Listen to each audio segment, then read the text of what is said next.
大家好，歡迎大家收睇南方東英嘅產品特輯。咁今集咧繼續同大家講一講啦，我哋個股槓桿反向產品嘅最新情況咧，同埋市場上面嘅焦點㗎。我哋睇翻最新嘅交易數據，去到4月1號啦，我哋見到9隻嘅個股槓桿反向產品成交超過6600萬港紙，超過80%咧係嚟自港幣嘅交易櫃台，唔到20%咧就係嚟自美金嘅交易櫃台嘅。咁啊，至於產品嘅受歡迎程度咧，其實同上一個交易日咧好相似嘅。你見第一、第二位咧，其實都係同 Tesla 相關嘅一啲產品。Turnover 最高咧就係7766，兩倍睇好 Tesla 嘅產品。成交方面超過2600萬嘅港紙。而第二位咧就係7366，兩倍睇淡 Tesla 嘅工具。成交方面超過1400萬嘅港紙嘅。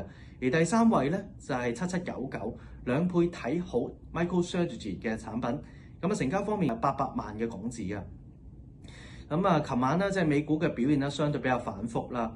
第一啲嘅新增職位數據差過市場預期，咁以及咧即係大家都關心緊特朗普宣布嗰個對等式嘅關稅政策。咁啊，市場都擔心緊啊，呢啲對等式嘅措施嚟講咧，關稅政策咧會唔會令到咧成個經濟咧出一個衰退嘅憂慮喺度㗎？咁但係咧，某啲嘅板塊或者某啲嘅個股咧，其實表現唔差喎。譬如話科技股啦，你見 Tesla 同埋 Nvidia 其實升咗超過1.5% 到3.5% 不等啦。咁啊，而虛擬資產相關嘅 MicroStrategy 咧，其實亦都升超過6%。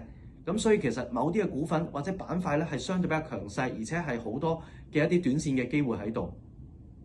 反而大家如果用翻啲個股槓桿反向產品翻嚟喺亞洲交易時段之後咧，其實亦都可以做到一啲短線上面嘅交易。譬如話呢兩日咧7799啦，如果大家有留意開咧，其實個表現咧升咗超過1成到1成半嘅表現嘅。